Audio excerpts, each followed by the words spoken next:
We turn our attention now to the Democratic Republic of Congo and the armed conflict between the Congolese army and rebel groups, including M23, in the eastern parts of the country. The United Nations says the fighting has left a trail of destruction, including reported mass killings, violence against women and children, and the displacement of an estimated 100,000 people. Now, my VOA colleagues Paul Ndiho and Omary Kaseko spent 2 weeks in the conflict zone to see what life is like for the people caught in the fighting, and what they found was absolutely harrowing. And Paul Ndiho joins me now. Paul, you've been talking to us in recent days about your experiences. We're now seeing the visuals of what actually happened. First of all, great reporting going into and getting to the heart of the story. But tell us first about this conflict in itself. I mean, why is this conflict happening, and why has it caused these military tensions between the DRC and Rwanda? Thank you, Heidi, for having me. The East African regional forces have taken over strategic positions that were once held by M23 rebels. So my colleague Omary Kaseko and I had the dubious privilege of touring some of these places that have been taken that had been taken by M23 rebels and now under the control of the East African regional forces. Well, let's take a look. The East African regional force who have taken over these locations have forced the M23 rebels out of strategic positions in the DRC.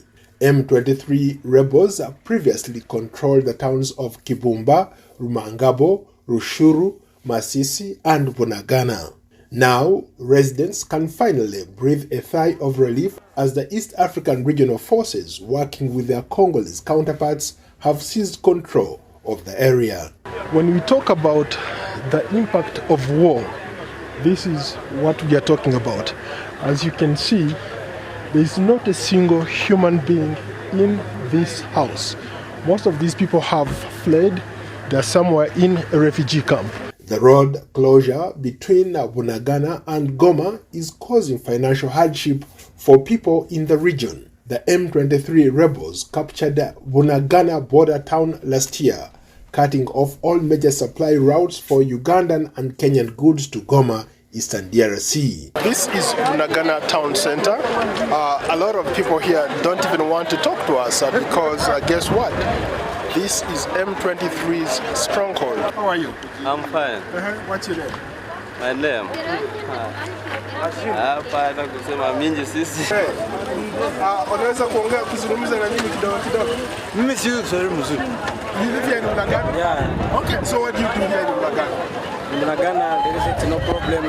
Unataka kuongea na wewe? Mimi sitaki kuongea na wewe. We are being told that we need to get back in our cars because there is people crowding around. For security reasons, we need to get back in our cars. Life is in limbo for hundreds of thousands of people in the IDP camps of Congo.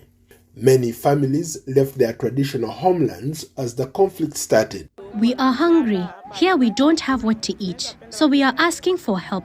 Many citizens thought it would be a temporary situation and they would soon get back to their daily lives. We are praying that they finish the war because hunger is killing us. In Bulengo camp, about 15 kilometers west of Goma, a measles outbreak is causing major concern among the internally displaced persons. It's a severe problem when kids are dying here. That's why we have launched this aggressive campaign to vaccinate the kids. But unfortunately, most of the kids are dying of malaria, measles, and cholera. We thank them for bringing us the vaccine for measles, but unfortunately, many children have died here. Nearly 13,000 UN peacekeeping troops are deployed in the DRC to end the bloody civil war that ravaged the country for more than 20 years. Since then, MONUSCO has been working to maintain peace and stability in the country. But of course, not without challenges. Along these 20 years, we were able to provide some kind of security for the people from North Kivu. I know that now this challenge, it's in our hands again. but we were able to provide some security for the people from North Kivu. Only some people are happy with the presence of MONUSCO in the DRC. Demonstrators have been rallying in the streets, demanding that the UN peacekeeping force be withdrawn from the country. The Congolese people are standing here to say that they don't want MONUSCO to stay here, because they have shown that there is no solution they are bringing an end to the conflict. We have learned that whatever problems we have here, MONUSCO is part of them. Despite the protests, MONUSCO remains dedicated to its role in the country, and it is optimistic that with continued collaboration between all stakeholders, they can make significant progress in ending the violence in the country. Well, my colleague Paul Ndiho and Omary Kaseko reporting there in Eastern Democratic Republic of Congo. And Paul, I want to pull up a map here just so that our viewers can see exactly where you were. You were in the eastern part of the DRC. And just to give our audience even more context, can you tell us a little bit more about where you were, where exactly, which places you visited?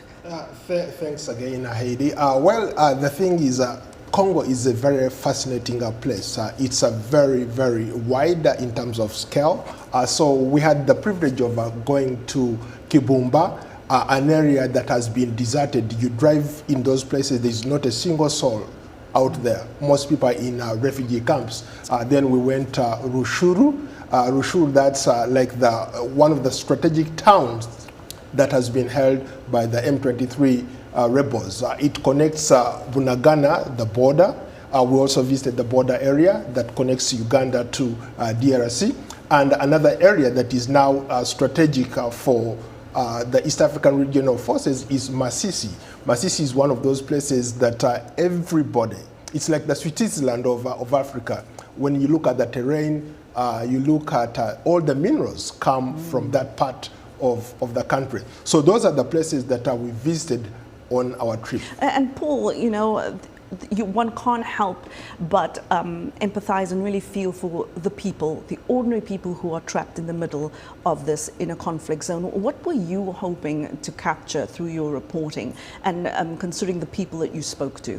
You know, what struck me was the simple fact that with everything that has been going on in the DRC for over the last 20 years, you still have over 1 million internally displaced persons who are just stranded in IDP camps all over the place. Wherever you go, you find camps all over the place. So we visited a couple of places, a couple of camps in and around Goma, and I was struck by the sheer level of poverty. There is no food, no water, no medication. People are just there fending for themselves. You have women who have gone through all sorts of things. Like every woman we talk to has a story. She's been raped multiple times. You have young children who are dealing with similar things. I mean, I think one of the stories that resonated with me, as I have 2 young daughters, and I was looking at girls the age of my daughters,